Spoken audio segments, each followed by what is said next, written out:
Superstar তো অবশ্যই একজন, সেটা আমার হিরো আলম। মানে আমার হিরো আলম বলার উদ্দেশ্য যে আমার হিরো, আর সে সুপারস্টার। আর সাকিব খান সে মেগা স্টার। আর আমি তাদের দুইজনের মধ্যে ভাই কারোর কোনো তফাৎ দেখি না, কারণ তার যেমন সেলিব্রিটি সে আজকে হয়েছে কার, আর তার ভক্তবৃন্দ আছে, আমার হিরো আলমের ভক্তবৃন্দ কিন্তু কম নেই। তো আমি মনে করি সুপারস্টার একজনই, সে হয়েছে আমার hero Alam superstar, only one man. কই আগরতলা আর কই হচ্ছে চকিরতলা?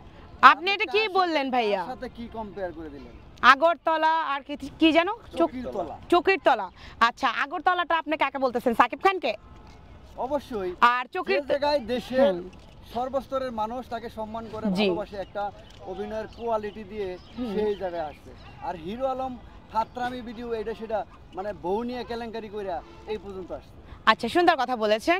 এখন আপনাকে বলি যে আগরতলা আর খাটের তলা, যাই হোক আমি খাটের তলা বলি, আমি ওই চকির তলা মানে আমার আসবে না। আগরতলা আর চকির তলা, যাই হোক এটার টপিকটা আমি আপনাকে বলে দিই। মেগা স্টার আর সুপারস্টার একজনই, আর সুপারস্টার দ্বিতীয় কেউ হবে না, সেটা হলো নাম্বার ওয়ান হিরো, সেটার নামই হিরো আলম। আর মেগা স্টার বলতেছেন আপনার যে সাকিব খান, তাকে বললেন কি আগরতলা হইলো। যাই হোক, আপনার এই আগরতলার বিষয়টা আমি ক্লিয়ার করে দিচ্ছি। আপনার আগরতলাকে কয়জন এখন বাংলাদেশে ভালোবাসে? সবাই ভালোবাসে। শিওর আপনি কি তাকে ভালোবাসেন? আপনি তার বিগ ফ্রেন্ড? অবশ্যই আমি তাকে পছন্দ করি। বাংলাদেশের বর্তমান চলচ্চিত্র টিকিয়ে রাখছে সাকিব খান। ও মানে আপনার কি মনে হয় মানে সাকিব খান মারা গেলে আর কেউ টিকিয়ে রাখতে পারবে না, এরকম মনে হচ্ছে? সেটা নয়, কিন্তু বর্তমান তো সে টিকিয়ে রেখেছে। হিরো আলম এরকম উল্লেখযোগ্য কি কাম আছে? আচ্ছা, সুন্দর কথা বলেছেন। হিরো আলম 7টা মুভি করেছে নিজের যোগ্যতায়, নিজের টাকা ইনভেস্ট করে। সাকিব খান হ্যাঁ দেখেছি। শুনেন, সাকিব খান আজ পর্যন্ত, ভাইয়া আমি বলতেছি, সাকিব খান আজ পর্যন্ত কয়টা মুভি নিজের টাকায় করেছে? সে হয় অনুদানের টাকায় করেছে, নাহলে প্রডিউসারের টাকায় করেছে।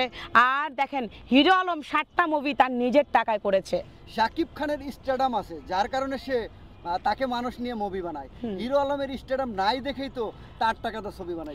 হিরো আলমের জায়গায় সুপারস্টার, সাকিব খানের জায়গায় মেগা স্টার। আচ্ছা, হিরো আলম কি আপনাকে কোনো ঘুষ দিয়েছে না? হিরো আলম আমাকে ঘুষ দিবে কেন? আমার তো মনে হয় আপনার কথাবার্তা শুনে যে হিরো আলম আপনাকে ঘুষ দিয়েছে এই সমস্ত কথা বলা। ও আচ্ছা, মানে আপনারা ঘুষ খান দেখে মনে করেন যে মনে হয় নায়িকারাও ঘুষ খায়, নায়িকাদের ঘুষ দিতে হয় নাকি? আমাকে আপনি কিভাবে ঘুষখোর বললেন? আমি কোথায় ঘুষ খেয়েছি? এই যে আপনি ঘুষের কথাটা তো আপনিই উঠাইলেন, এর জন্য বললাম। আপনি যেহেতু পক্ষপাতী নিচ্ছেন, আমরা তো নিউজ করি, আমরা সারা বাংলাদেশের খোঁজ খবর নিয়ে আমরা কথাটা বলি, আমরা মানুষের মনের কথা বলি, আমরা কিন্তু কোনো পক্ষপাতী করি না। আমি যদি আপনাকে ঘুষখোর না বলতাম, আপনি কি এই কথাগুলো বলতেন? বলেন।